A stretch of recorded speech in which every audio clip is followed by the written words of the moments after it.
Përshëndetje, jemi përsëri në ciklin e emisioneve Bargëzi dhe sigurisht në të njëjtën temë. Diskutimi publik apo reflektimi publik në raport me çështjen shqiptare, me kulturën shqiptare, me politikën shqiptare. Sigurisht, retrospektiva dhe një nga çështjet më të rëndësishme që ne kemi diskutuar e kemi trajtuar në momente të caktuara si handicap të historisë shqiptare, në momente të tjera si anë pozitive për mbijetesën e tyre në shekuj, kemi çështjen e prirjes së shqiptarëve ndaj religionit. Sot kam nderin të prezantoj të ftuarin e radhës, zotin Mendu Dërguti, historian, deputet i Parlamentit Shqiptar 91-92-96 i Partisë Demokratike dhe një nga studiuesit e fushës për të cilën folëm.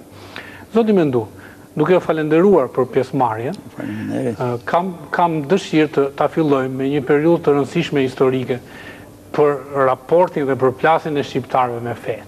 Unë do desha interpretimin tuaj për momentet e caktuara historike në të cilën shqiptarët u ballavaquan me kristianizmin apo kristianizmi erdhi ke shqiptarët. E çfaqja e kristianizmit në Shqipëri do thoja është një temë sa rëndësishme aq edhe e vështirë. Është e rëndësishme sepse kristianizmi në gjithë zhvillimin e historisë pakut të 2000 vjeçare është prezent në Shqipëri. Është e vështirë do thoja sepse mungon një studim i mirëfill, si me thanë mungon një histori e kishës, në përgjithësi e kishës kristiane, që ne ta shpalosim me të gjithë veçoritë, me gjithë aspektet që ajo ka pas në këto 2000 vjetë. Megjithatë disa gjëra dhe mund të thuhen, unë jam përpjekur, domethënë që ta shoh këtë aspekt, se më zhduk tepër interesant, edhe është më zhduk një dukuri që në historiografinë tonë, për para vitin 1990, pothuajse është zbeh dhe nuk është hedh drit ashtu si duhet me gjithë rëndësinë e madhe që ka ky fenomen. Kristianizmi në Shqipëri ose shqiptarët u ballafaquen, njohin, ranë kontakt me kristianizmin që në shekullin e parë. Domethënë që 100 vjetorin e parë. Këtë e pranon jo vetëm studimi teologjik, studimi kishtar, por këtë e pranojnë edhe studius tjerë që janë marrë me historinë. Veç Shuflaj, për shembull, një studius shumë serios i periudhës antikitetit vonë, mesjetës, edhe që janë marrë shumë me çështjen shqiptare dhe ka bën disa vepra për çështjen shqiptare, pranon që në 1000 vjeçarin e parë, shqiptarët ranë kontakt me fenë kristiane. Feja kristiane në Shqipëri, do thoja, edhe në Ballkan, si bazë të saj është fe apostolike. Do me thënë, është përhap në Ballkan nga apostolli Pali. Me sa di unë, do thënë, Shën Pjetri e ka përhap fjalën e Zotit, fjalën e Krishtit, pra Jezu Krishtit, në popullsinë shqifuti, kurse Pali është ngarku për ta përhapur, ose ka pas permision për ta përhapur fenë e Krishtit, fjalën e Krishtit të popullsitë jo shqifute. Edhe si bazë për përhapjen e kristianizmit, ai ka përdorur udhtimin, do me thënë bisedat, lidhur me idetë, lidhur me mendimet, lidhur me këshillat që jepte Jezu Krishti, po ka përdorur edhe letra. Janë 14 letrat famshme që shkruan Pavli, që ne për atë ne mësojmë, nëpërmjet tyre ne mësojmë shumë gjëra lidhur me kristianizmin. Ai do me thënë udhtimin e tij. Cilat janë periudha, zoti Dërguti, të ardhjes së kristianizmit në territoret shqiptare dhe a ka qenë një si fe zyrtare në atë periudhë të caktuar apo fillimisht ishte në formën e saj natyrale? Në periudhën e parë, që ta vendosim historikisht nga shekulli i parë dhe në shekullin e 4, ajo nuk ka qenë fe zyrtare. Jo vetëm që s'ka qenë fe zyrtare, po ka qenë një fe që ka pasur persekucion të madh. Dhe kësaj periudhe i përkasin shumë martirë të kishës kristiane. Martirë të tillë kemi edhe në Shqipëri. Për shembull Shën Asti. Është i peshkve i Durrësit, i cili u martirizu në kohën e perandorit Trajani. Ose për shembull kemi martirë të tjerë, Laurini, i cili është nga Ulpjana, është martirizu pikërisht në kohën e pranorit Adriani. Pra kemi edhe ne martirizim. Mos përmend mos e martirizimet e mëdha që janë bërë në trevat të tjera, qoftë të Ballkanit, sidomos në Romë. Një fe që është në përndjekur nga administrata romake. Kështu ka vazhduar deri në shekullin e 4. Deri në shekullin e 4. Kjo është një periudhë jo shumë e ndriçuar nga studimet, sepse mungojnë të dhënat. Historian të ndryshëm shumë serios e shprehin këtë. Këtë e shprehin edhe njerëz të fesë që janë marrë me studime kishtare. Jo, unë kam parasysh për shembull arcipeshvin e Shkodrës të vitit 1867, Karl Poten, që ban një historik të diocezave shqiptare dhe kur trajton problemin para shekullit 4, thotë, është një periudhë e mbuluar në terr. Pra që mungojnë të dhënat, dokumentet, për arsyna nga më të ndryshme. Spakut, unë deri këtu e kam gjetë shikimin tim. Natyrisht, ndoshta në punime gjithë një ma serioze, ma të thella të arkivave Vatikanit, ndoshta dhe kjo periudhë mund të ndriçohet ma tepër. Zoti Dërguti. Se po jo presuar në shekullin e 4, përse ndryshon gjendja. Do me thënë, feja kristiane nga një fe e persekutuar, kthehet në fe zyrtare. Dhe kjo i dedikohet Konstantinit Madh, perandorit të Romës të shekullit 4. Të ju me siguri mund të ju interesojnë. Do me interesonte, sigurisht, me sa shof në bashkohen mendimet, do me interesonte periuda në të cilën Roma u nda, në Romën e re dhe në Romën e vjetër. Dhe periudhë shumë e rëndësishme për historinë shqiptare, dhe si e përjetuan trevat shqiptare këtë ndarje në raport me religionin, dhe më mirë mund të interpretoni ju, sepse si pas mendimin tim, kjo është shumë do me thënë se për gjithë historinë e ardhshme shqiptare dhe ndoshta deri në ditët e sotme. Ashtu është. Peranëria romake ishte nda ma përpara në prefektura. Nuk po i hinj atij trajtimi historik. Sigurisht. Po nalem pikërisht në përgjigjen direkte të pyetjes suaj, Roma u nda nga Teodosi në 395. Dhe me thënë në fundin e shekullit 4. Dhe Teodosi në fundin e jetës tij e ndau peranërinë romake në mes të dy birëve. Heronit pjesën perandimore dhe Arkadit në pjesën lindore. Po që ndodh. 4 prefektura ishin, mund të themi, parcelat e mëdha të peranërisë romake. Ishte Galia, ishte Italia, ishte Iliria dhe Linia. Vjen problemi tashti. Në këtë ndarje që bani Teodosi, shpozicion gjente Iliria. Pikërisht këtu bëhet një ndarje e Ilirisë. Iliria perandimore dhe Iliria lindore. Iliria perandimore kishte Dalmacin, e cila hyni fetarisht dhe politikisht në egjitën e peranërisë romake të perandimit. Ndërsa Iliria lindore që përfshinte Prevelitania, me qenë Shkodrën, Dardanin, ku a Kosova sot, e Pirin e ri, me qenë Durrësin që shtrihet deri te Vjosa, edhe e Pirin e vjetër me qenë Nikopojen, në gjuhën e Artës. Këto politikisht ju mbështeten peranërisë romake të linjes, ndërsa fetarisht këto mbeten në egjitën e Papës së Romës. Kjo ndoshta ka ardhur edhe sepse politikisht Teodosi mund ta bante ndarjen, po fetarisht e kishte të vështirë të ndante dy pjesë peranëri nga autoriteti që kishte vetë Papa i Romës. Edhe ndarjen e këtyre territoreve njihet me epitetin Via e Theodosit. Ka studime, një nga studimet për letrat shqiptare është ajo e profesor Aulet Plasarit, të cilit ndoshta do t'i kthehemi në emision të ardhshëm. Sipas mendimit tuaj si historian, kjo ndarje e cila në një koncept nuk është organike, pse ndodhi pikërisht në këto territore, në trevat shqiptare, dhe nuk ndodhi diku tjetër? Ishte një rastësie Konstantini që e ndau kështu, apo ka një thelb organik në këtë ndarje? Unë mendoj njëherë që treva shqiptare është një treve një rëndësie të veçantë, se përbën një ullëse në mes lindjes dhe të pranimit.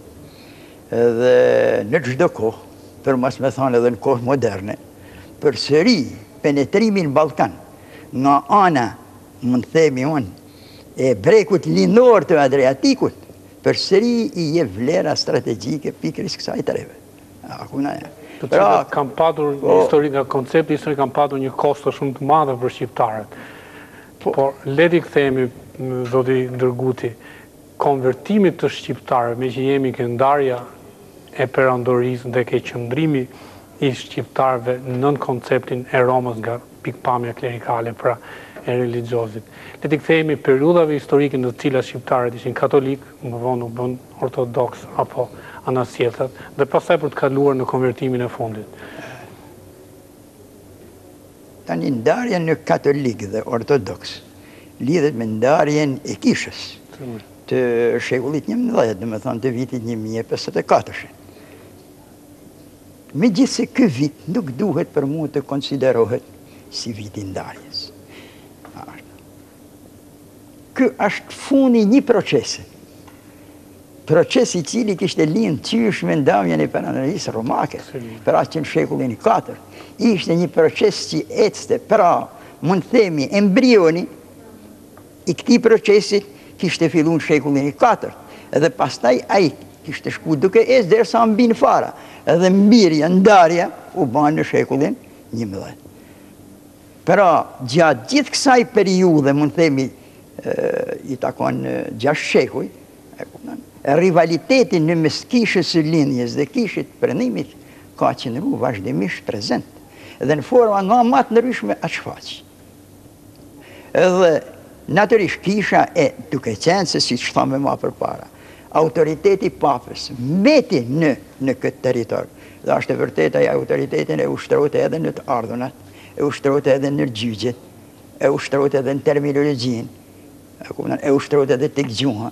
Pra gjuha e kishës në territorin shqiptar ka qenë latinishtja, terminologjia ka pas burim latin.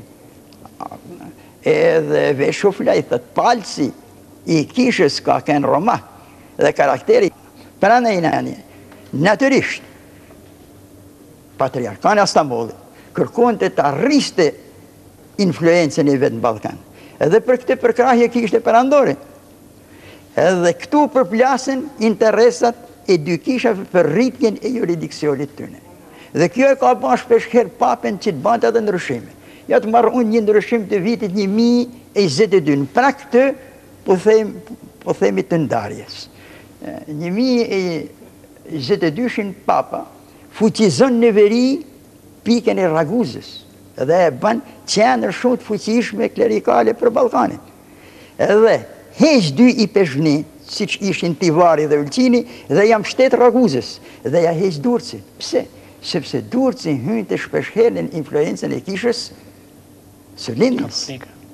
Dhe ky rivalitet pothuajse ka vazhduar 6 shekuj, edhe po ta marrim kështu në mënyrë imagjinare, kemi një ndarje në një vijë, po them përsëri imagjinare, nga Durrësi deri në Shkup, ku pjesa jugore është në influencën e kishës lindore, pjesa veriore është në influencën e kishës së Romës. Por, këto nuk janë ndarje shpeshherë, rritet juridiksioni njënës, zvoglohet juridiksioni tjetër, si mas marrëdhënieve që kishin politike të kohës, pse jo dhe marrëdhënieve që kishte papa me perandorët e Romës, që shpeshherë kur gjente një perandor i cili vlerësonte autoritetin i tij edhe i jepte më tepër hapësinë, kur gjente një tjetër që ishte në kundërshtim dhe përkrahte patriarkalen, natyrisht ju kundërvente, dhe kështu vazhdoi deri në shekullin 11. Në shekullin 11 u nda pastaj kisha.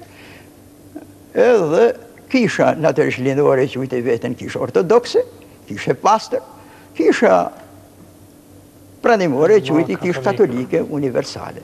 Pastaj ata kanë edhe ndarje në aspektin pastaj teologjik. Janë probleme të tjera që ndoshta mund të hyjnë një problemi tjera. Dhe kështu meten shqiptarët Shqiptarët pra ishin geografikisht midis të dy rrymave të dy. Midis dy kishave. Kishës katolike dhe kishës ortodokse.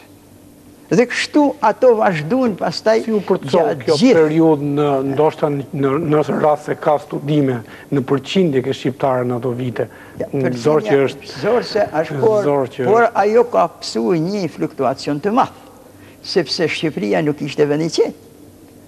Shqipëri kanë ardhur normanët, Hohenstaufen, Anxoinët, serbët, shteti një periudhë ka qenë shteti i Zetës, që është një deri, mund të themi të lumi matit, një periudhë tjetër krijohet shteti Stefan Dushanit, që e përfshin gjithë Shqipërinë. Edhe në këte mund të themi pushtime të një masnishme, natyrisht edhe kishat kanë pësuar ata lëkundjet e veta. Po lëkundja më e madhe sigurisht ishte e shqiptarëve të cilët ballafaqoheshin me ndarja. Për mua lëkundja më e madhe edhe çarja më e madhe ishte ndarja e kishave. Sepse edhe sikurse këto pushtime të ndodhnin, por komuniteti shqiptar të ishte për shembull në egidën e një kishe, e kupton përsëri gjendja mund të ishte krejt ndryshe. Dhe këto ballafaqime mund mos ishin të ashpra. Ja për shembull kena një periudhë kohena që quhet periudha kundër ikonave, ku kisha katolike pësën goditje shumë të madhe. Periudha ardhjes bullgarëve, ka një situatë krejt të re, përsëri. Kështu mos ndajna edhe mos darjes kishës përsëri, kemi këto, që ju thashun këto, të situata tepër të vështira. Megjithatë, vështira për shqiptarët. Megjithatë, të them që për shembull papati është kujdes shumë për ta konsolidu kishën katolike në veri. Për shembull në shekullin XVII, gjithë aktiviteti për konsolidimin e fesë katolike në Shqipëri i kushtohet urdhnit të franceskanëve. Edhe unë them që kisha me ndërim duhet përkullet përpara urdhnit franceskanëve që në këto kushte shumë të vështira që kishte Shqipëria. Edhe vetë konfiguracioni që ka Shqipëria, këto kanë punu shumë për ta konsolidu kishën katolike. Këto erdhe në shekullin XIII, mos i zëvendësuan urdhnin e benediktinëve që ka vepru në Shqipëri. Kisha pastaj Vatikani për me tregu se sa vlera i ka dhanë kësaj treve, ajo ka përdor edhe kuadra shumë të specializuar që i ka aktivizu në këtë treve. Unë mund t'ju përmeni Gjonin për shembull prej Karpinit, që ishte një personalitet i Vatikanit. Ishte provincial i Gjermanisë, ka qenë provincial i Spanjës, ka qenë deleguar apostolik të Tartarët, ka qenë përfaqësuesi i Vatikanit të mbreti Francës, Luigi XI, pra do me thënë autoritete u vunën në kry të kishës shqiptare. Për shembull, ky ka qenë arqipeshku i Tivarit në shekullin XIII edhe punoi shumë për ta konsoliduar fenë kristiane. Po përsëri shqiptarët e kupton veten, kështu si thashun të nda. Kalojmë në një epokë akoma në konceptin politik më të rëndësishme për shqiptarët. Pra konvertimin e shqiptarëve nga kristian, qoftë ortodoks në katolik, në musliman, periudha e perandorisë osmane, dhe sipas dhe opinioneve që janë sjellë në këtë emision, ky ka qenë një penalizim i madh, domethënë përkatësia në majorancën e shqiptarëve në islam ka dhënë një penalizim të madh në formimin e shtetit shqiptar. Por unë do doja nga ju, zoti Dërguti, interpretimin tuaj profesional në raport me këtë fenomen, si të brendshëm shqiptar, por ashtu kulturor, po ashtu dhe politik. Si ka ndodhur? Mendimet janë të shumta. Sigurisht. Janë të ndryshme. Edhe studimet janë të shumta, kanë vështrime nga ma të ndryshmet.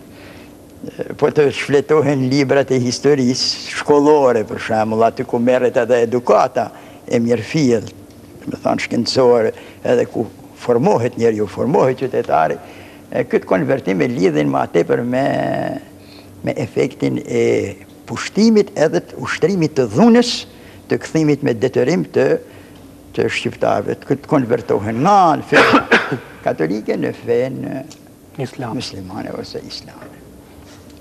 Unë nuk e përjashtoj edhe fenomenin e dhunës, mund t'jetë përdor. Në fakt, Dela Roka në librin e tij e përdor, flet dhe për një ligj të caktuar i cili detyron të qytetarët shqiptar të konvertoheshin, sepse ndryshe nuk merrnin mbështetje nga administrata. Nuk merrnin mbështetje. Domethënë, dhuna është përdorur në forma nga më të ndryshme. Një ndër ato është kufizimi që të bëhet atëherë administrata turke dhe favorit që të jepten nëse ti e bësh këtë konvertim. Ky pra është një lloj imponimi sepse nuk të konsideron ty përpara shtetit ty të barabartë. Dhe njënin e privon, një komunitet e privon, tjetrin e privilegjon. Dhe në këtë mënyrë ai ty të josh për ta bërë këtë konvertim. Unë do të thoja që krahas aktivitetit që bënte administrata turke për të realizuar konvertimin, ishin edhe disa faktor tjerë që ndoshta favorizonin administratën, po s'lidheshin me administratën turke, që kanë favorizu konvertimin. E para një hera, do të thoja unë, kë konflikt që filloj që nga shekulli 4, edhe u kurorzu, do të thoja në shekulli 11, të ndarjes së kishës, edhe gjatë gjithë shekullive, konfrontimi këtyre dy kishave, lufta dhe grinjen mes tyre, ka qenë një faktor që ka ndihmuar në konvertimin e shqiptarëve, në realizimin e politikës osmane. E para. E dyta, përçarja dhe grinjet nuk ishin fenomen vetëm e dy kishave rivale, por ato të shfaqeshin edhe mrena për mrena njëjtës kishë. Ne kemi dokumenta të shumë që i peshvnit ndryshme në Shqipëri, po flas për i peshvnit katolike, që ishin në grinje për çështje territoreve. Edhe ashpërsimi i konflikteve në mes i peshkve penetronte poshtë deri te besimtarët dhe krijohej një situatë të vështirë. Më kujtohet për shembull, po marr një moment, grinjet e mëdha që kishte i peshkvi i Durrësit me i peshkvin i Sapës dhe me atë të Lezhës ishin kaq të shumta sa Papa Klementi i 11 që ishte me origjinë shqiptare, ishte shqiptar, dërgoi arcipeshkvin e Tivarit Zmajević për t'i rregulluar. Dhe kur bani raportin, në mes të tjerash ai thonte se livadhi i barive ose domethënë treva e barive katolik është kështurë, është prishë. Edhe kjo situatë, domethënë konfliktuale, kjo natyrisht nuk sjellte paqen, nuk sjellte qetësinë familjare. Edhe çfarë bante atëherë besimtari? Ai me njëherë mund ta përqafonte pen eret pushtuesit edhe binte hite edhe në mbrojtje të asaj administrate. Periudhë ishte feja moderne. Edhe e zgjidhte pak a shumë jetën e tij. Mund të themi edhe një send tjetër që kristianizmi në Shqipëri në këtë periudhë kishte pësuar një dekadencë. Dhe kjo dekadencë unë e shoh në disa drejtime. Për shembull, kuadri që punohte me besimtarët. Nuk flas për kuadrin e lartë i peshkëve, arcipeshkëve, por për kuadrin e ulët famullitarët, nga shumë relacione që janë dërguar nga Shqipëria në propagandofite në Vatikan, sidomos në shekullin, po them 17, ku ka ndodhur dhe konvertimi i madh i shqiptarëve, në këto relacione zbulohet që ky kuadër është i dobët. Gjinin ka periftërinj të cilët nuk e njohin as liturgjinë. Pra, veprimi i tyre fetar me besimtarin është tepër i sipërfaqshëm. Shtoj i kësaj, gjuha me cilën bëhej liturgjia, ishte gjuha latine, deri vonë. Megjithse Buzuku, 155 përkthej me sharë, gjuha shqipe nuk penetroi te kisha.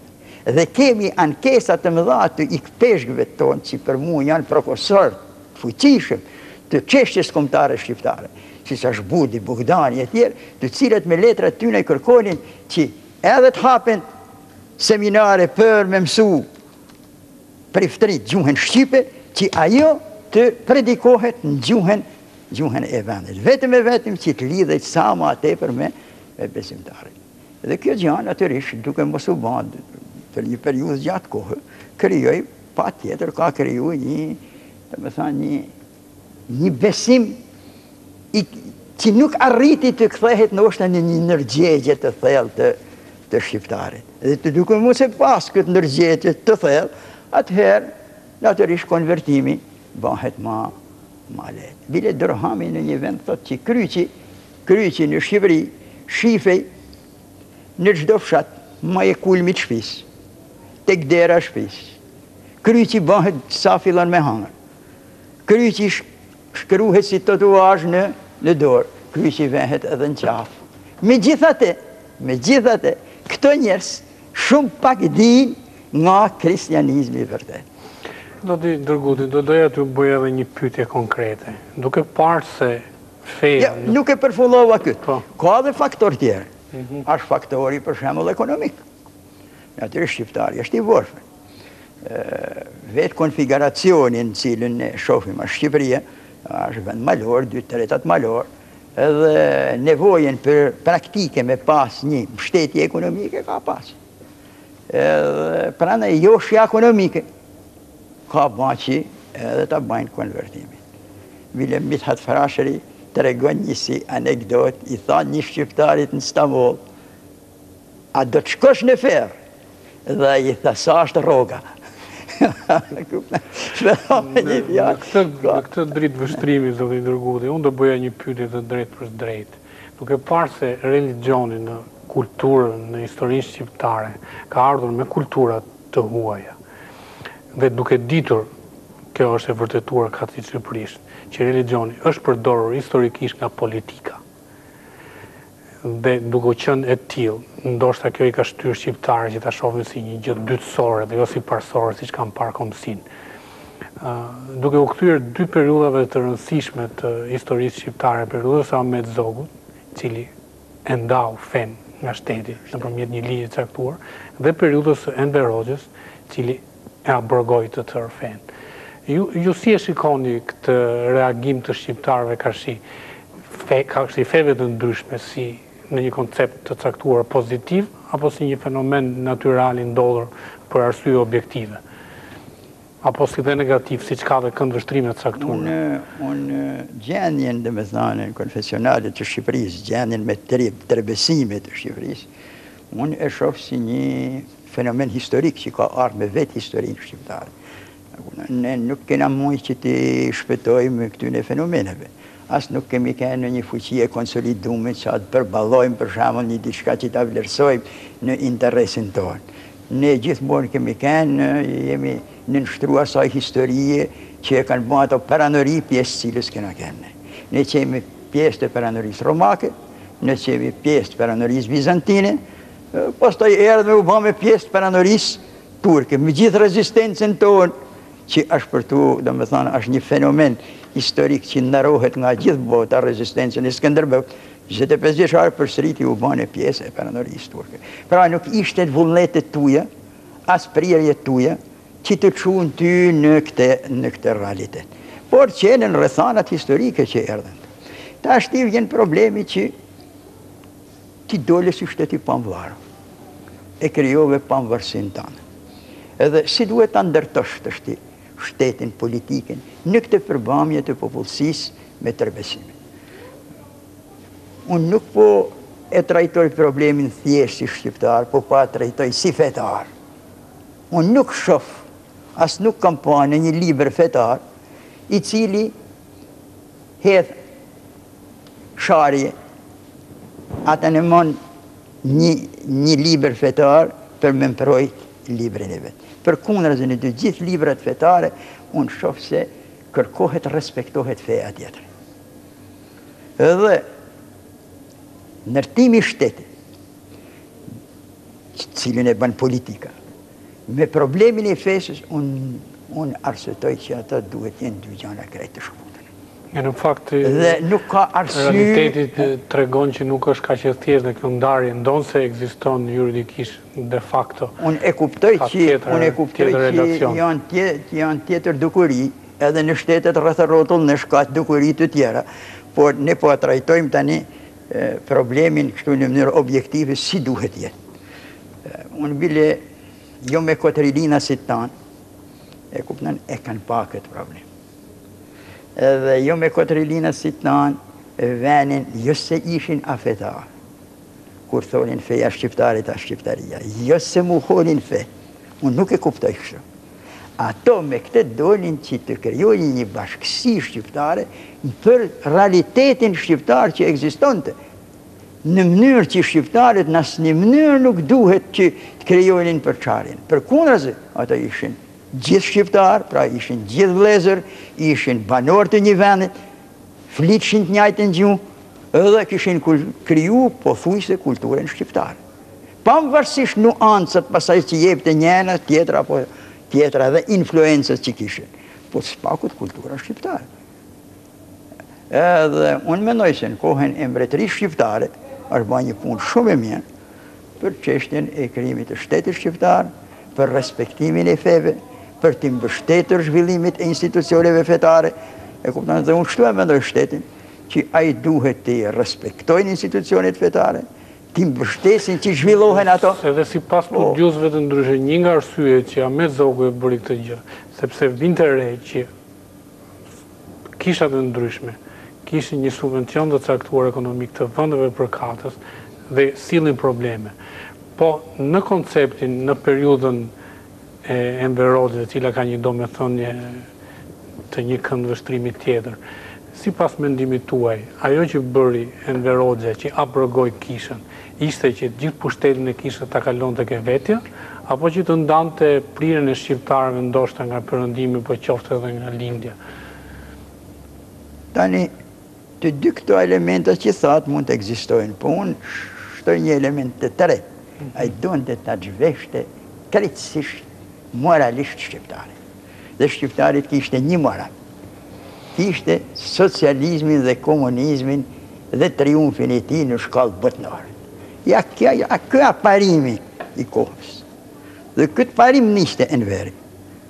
Dhe feja ishte një pengesë, sepse ne s'duhet të si me thanë, të arsytojmë në shumë gjana në këtë veshte. Cila ishte baza ideologjike e sistemit socialist ose komunist në Shqipëri? Ajo që ishte në linje, ishte marksizm-leninizm. Dhe marksizmi, që raport ka me fe? Marksizmi e ka shpallë. Botërisht që feja është një opium për popull. Pra është një gënjeshtër për popull. Edhe pse bante këtë, pse kishte frigën e madhe pikrisht nga besimi fetar. Njeriu me besim fetar në vetvete krijon një liri. Krijon një liri. Ku qëndron liria e njeriut me besim fetar? Liria qëndron se ai respekton mite vetëm një forcë, edhe ky Zoti. Tjerat janë toksore. Për besimtare. Zotin Dërguti, duke u falenderuar për të gjithë interpretimin tuaj profesional të relacionit të shqiptarëve me religionet e caktuara, duke u falenderuar edhe për pasionin me cilët e interpretoni një çështje kaq thelbësore për historinë shqiptare, sigurisht që dimensionet e një emisioni të tillë nuk mund të rozërojë një temë kaq të rëndësishme dhe të thellë. Ne e interpretojmë në këndvështrimet të ndryshme për të nxjerrë një konkluzion të caktuar dhe disi më të thjeshtë për teleshikuesin ton. Ju falenderoj, juve që na ndiqni, dhe sigurisht në emisionin e ardhshëm, në një këndvështrim tjetër, do vazhdojmë retrospektivën e kulturës, politikës dhe historisë së shqiptarëve. Dhe unë gjithashtu ju falenderoj për thirrjen që më keni bërë. Deshta ta mbylli edhe me një sentencë të vogël, masi e shtrut problemin pak me vendosmëri për çështjen e politikës edhe të trebesimeve. Deshta të them që në mes politikës edhe besimtarëve gjithmonë ka pas një diferencë të madhe. Sigurisht.